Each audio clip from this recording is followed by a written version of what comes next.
Hello to all, welcome to my channel that is doctor of society.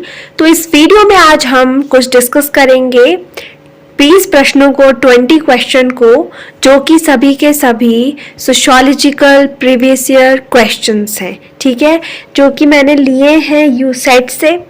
तो ये जो important होने वाले हैं बहुत सारे एग्ज़ाम्स के लिए, लाइक नेट के लिए, स्लेट के लिए, CUT एंट्रेंस एग्ज़ाम के लिए, असिस्टेंट प्रोफेसर एग्ज़ाम के लिए, GDC के लिए, LT के लिए। तो जो भी समाजशास्त्र से संबंधित कोई भी परीक्षा देने जा रहे हो आप, आपका कोई भी अपकमिंग एग्ज़ाम है which is related to sociology discipline, तो उसके लिए ये वीडियो यूज़फुल होने वाली है।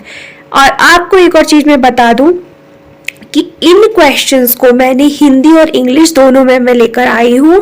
तो दोनों ही जो भी हिंदी और इंग्लिश दोनों में इस वीडियो को चाहते हैं वो देख सकते हैं। तो चलिए स्टार्ट करते हैं इस वीडियो को।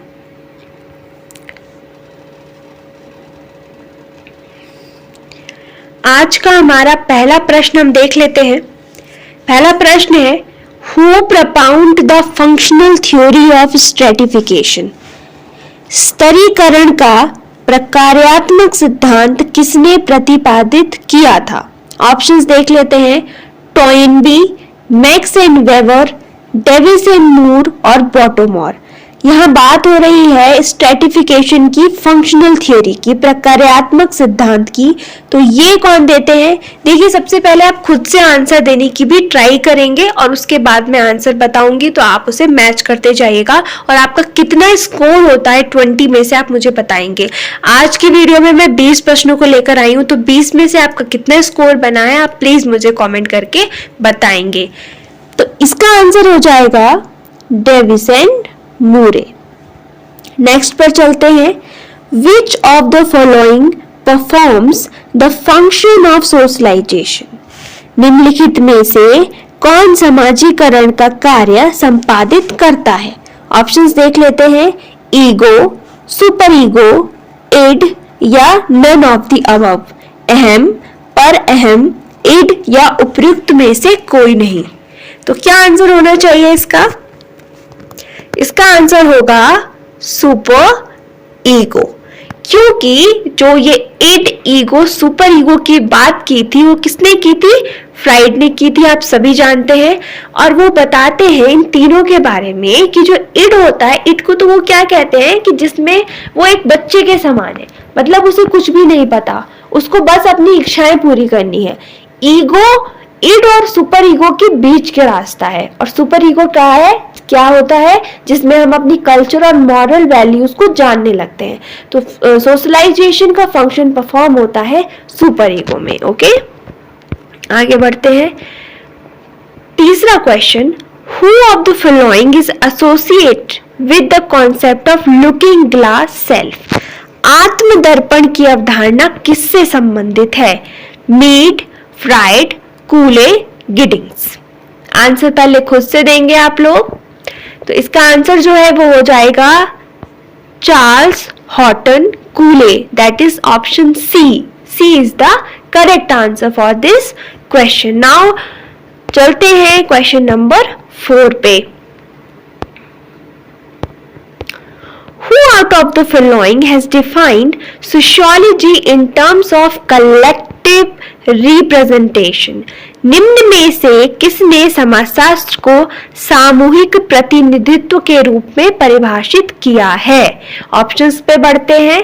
Karl Mannheim, Karl Marx, Emile Durkheim या मैक्स वेबर। कलेक्टिव रिप्रेजेंटेशन, बहुत ही इजी क्वेश्चन है। इसका आंसर क्या होना चाहिए? इसका आंसर होगा option C, Emile Durkheim. Now let's go into question number 5. Who has presented an outline of the subject matter of sociology containing study of society, groups, institution and processes?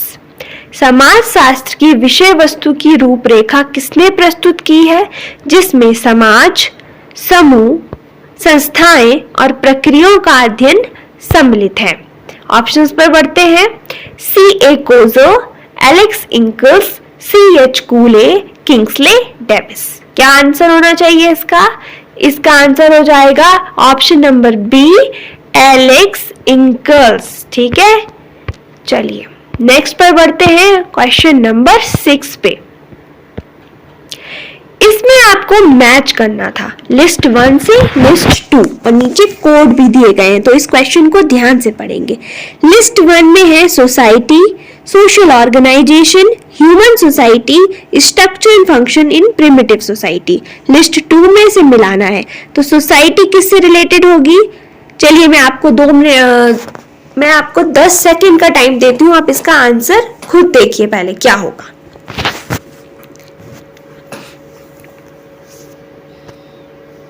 ठीक है, चलिए देख लेते हैं। सोसाइटी जो है वो हो जाएगा, किसकी बुक है ये?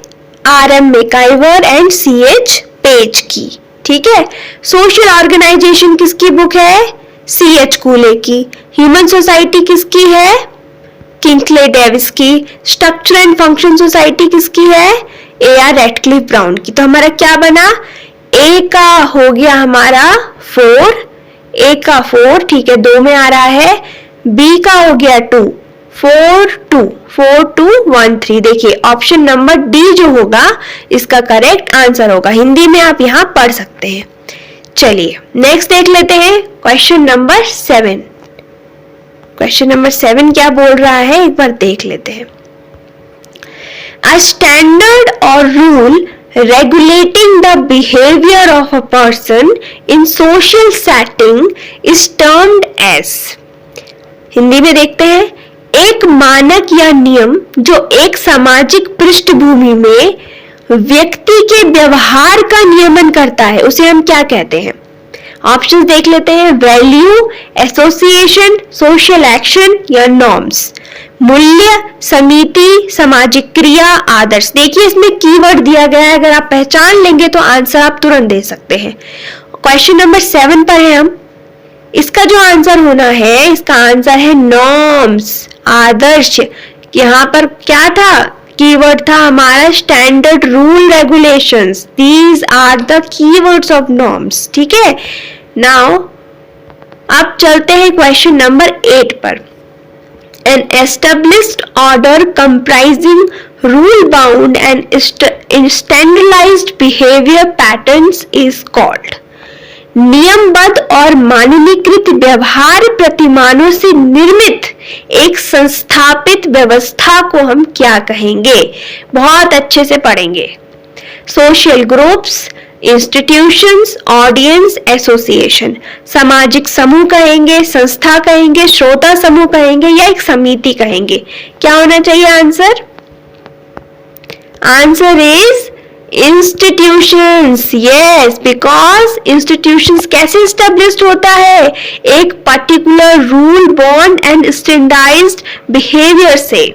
ठीक है ना, एक संस्थापित व्यवस्था है ये। Okay, now question number 9। Which one of the following statement is correct? निम्न में से कौन सा कथन सही है? तो सभी कथनों को ध्यान से पढ़ना है। Any stable position within a social system associated with specific expectations, rights and duty is a role set। Hindi में देख लेते हैं। एक सामाजिक व्यवस्था के अंतर्गत विशिष्ट अपेक्षाओं, अधिकारों और कर्तव्यों से संबंधित कोई स्थायी स्थिति भूमिका पुंज कहलाती है। आगे देखते हैं। पॉजिटिव और negative power attach to a position in social stratification. एक स्थिति के साथ जुड़ी हुई सकारात्मक या नकारात्मक शक्ति सामाजिक स्तरीकरण है।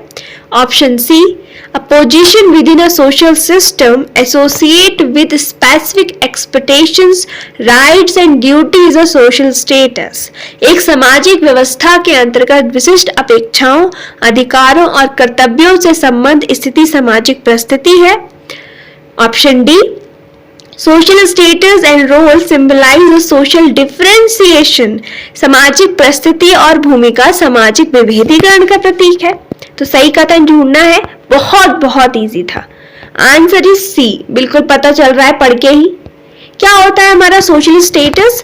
हर एक स्टेटस के साथ एक पोजीशन जुड़ी हुई होती है जिसके साथ कुछ specific expectations, rights and duty established होती हैं। बिल्कुल से। ऑप्शन डी तो देखिए क्या कह रहा है कि ये एक डिफरेंशिएशन है, बिल्कुल नहीं। सोशल स्टेटस और रोल तो क्या होता है, एक सिक्के के दो पहलू होते हैं ना। किसने कहा था? ये रॉल्फ लिंटन ने कहा था।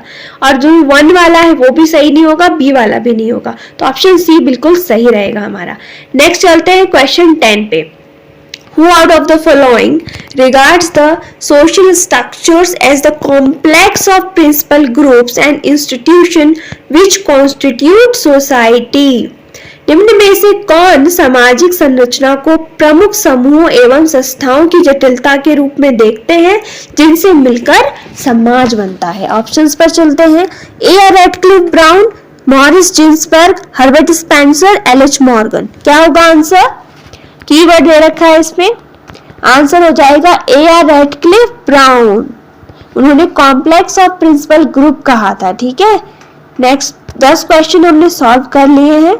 अब बढ़ते हैं हम क्वेश्चन नंबर 11 पर। यस, क्वेश्चन नंबर 11 क्या कह रहा है? Who has stated the dynamic aspect of status where status refer to the position and role to its performance?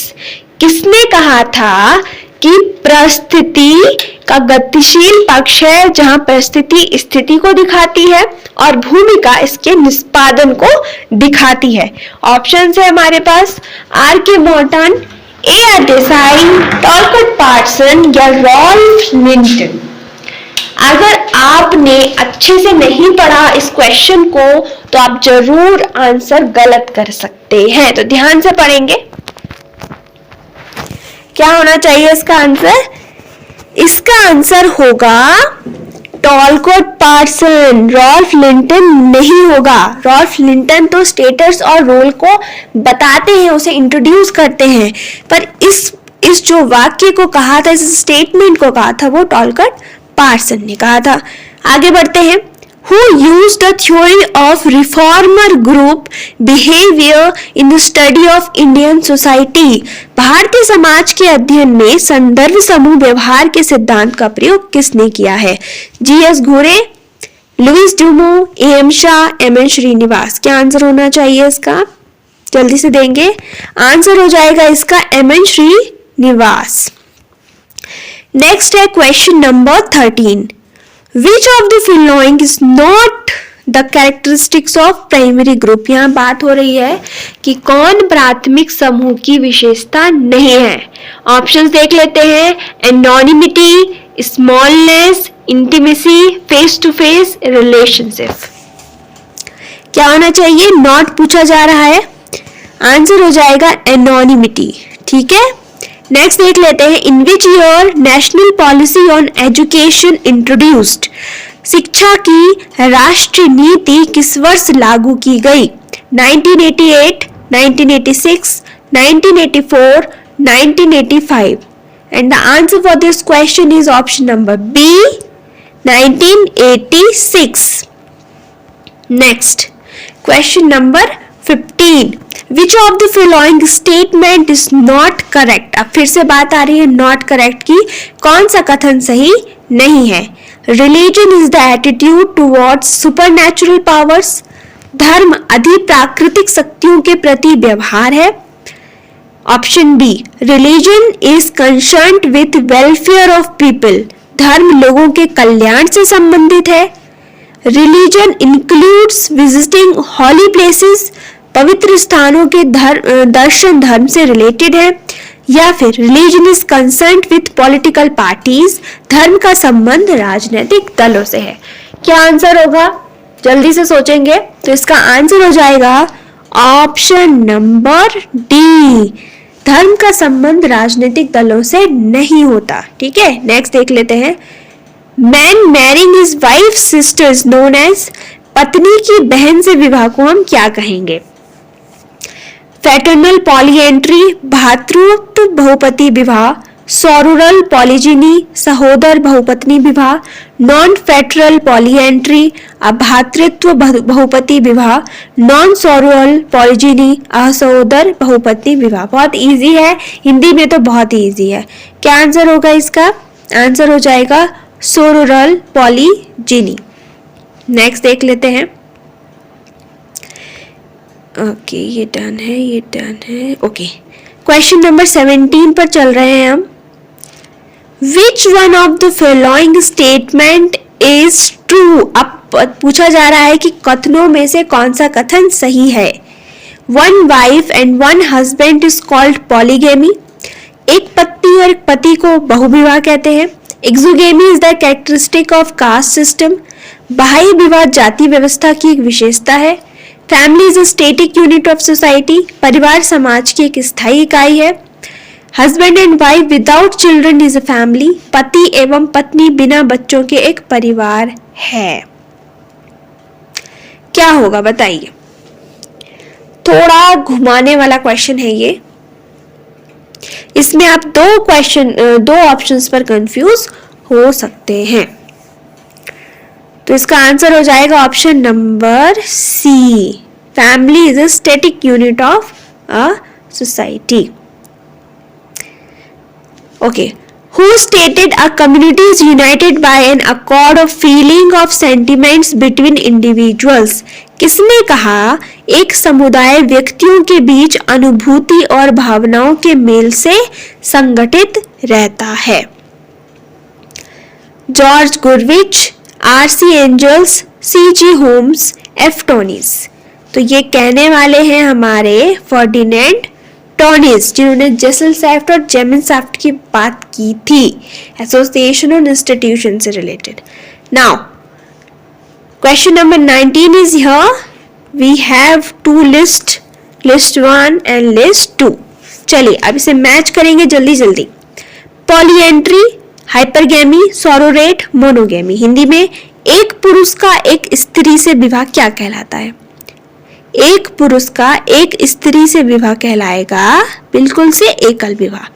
एक पुरुष का अपनी मृत पत्नी की बहन से विवाह करना क्या कहलाएगा? साली विवाह। नीची जाति की महिला का उच्च जाति से विवाह कहलाएगा अनुलोम विवाह। एक पुरुष का कई महिलाओं से विवाह कहलाएगा बहुपत्नी। यहाँ पर पत्नी होना चाहिए था, ठीक है ना। तो ऑप्शंस क्या हो गए हमारे? डी का वन देखिए एक ही में आ रहा है। Option number 1 4 3 2 1। आंसर उसका हो जाएगा 4 3 2 1। Okay, last question for today. इसके बाद आप सभी कमेंट करके बताएंगे आपके 20 में से कितने आंसर सही होते हैं। Which of the following term is not correct? Primary group C.H. Cooley, reformer group R.K. Merton, out group Sumner, human group Max Weber. ध्यान से पढ़ेंगे, आंसर देंगे। थोड़ा अलग क्वेश्चन है।